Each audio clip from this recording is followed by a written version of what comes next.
प्रदेश के स्वास्थ्य मंत्री श्याम बिहारी जायसवाल छत्तीसगढ़ में भाजपा सरकार के कार्यकाल के 1 साल पूरा होए के मौका में मनेन्द्रगढ़ चिरमिरी भरतपुर जिला मुख्यालय मनेन्द्रगढ़ में मीटिंग हॉल में प्रेस वार्ता करके 1 साल की उपलब्धि की जानकारी दी। ये मौका में श्याम बिहारी जायसवाल हकीन की राज्य सरकार अपन 1 साल के कार्यकाल में मोदी की गारंटी में करे गए सब वादा पूरा करे है। संगे संग ऐसे बड़े फैसला भी ले गए हैं जिखर से महिला, युवा, आदिवासी, सियान समेत हर वर्ग ला फायदा पहुंचे है। विगत 1 साल पहले जो विधानसभा के चुनाव संपन्न होने थे, उन चुनाव में माननीय प्रधानमंत्री जी ने छत्तीसगढ़ राज्य के लोगों के लिए कुछ गारंटियां दी थी। ये बताते हुए बेहद हम सबको खुशी है कि उसमें से अधिकांश गारंटियां पूरी हो गई हैं।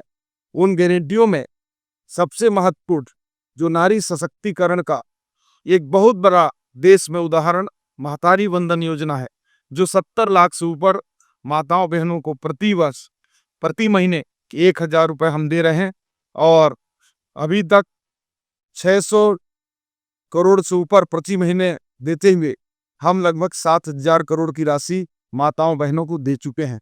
ये छत्तीसगढ़ कृषक बहुल्य राज्य है। किसानों के बिना छत्तीसगढ़ की विकास की कल्पना हम नहीं कर सकते और किसानों के लिए माननीय प्रधानमंत्री जी ने जो गारंटी दिया था 3100 रुपये क्विंटल धान खरीदने का और 2 साल का पिछला किसानों का बोनस देने का, और बेहद ये बताते हुए खुशी हो रहा है कि प्रदेश के 25 लाख से ऊपर किसानों को जो हम लोगों ने 3100 रुपये क्विंटल के दर से कृषक उन्नति योजना के माध्यम से 13,320 करोड़ रुपए देने का काम किया।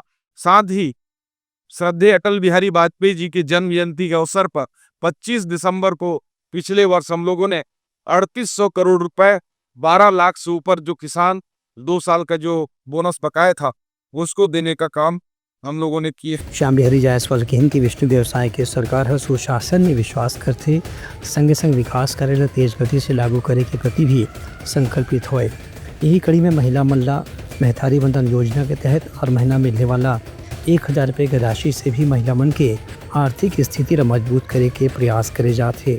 उनका कहना है कि बस्तर में नक्सली समस्या ला हल करे बर वहाँ विकास करेला तेज करेगे ही, संग संग नक्सली मन ला मुख्य धारा से जोड़े के भी प्रयास करे जाते। ब्यूरो रिपोर्ट, उदलंघा न्यूज़।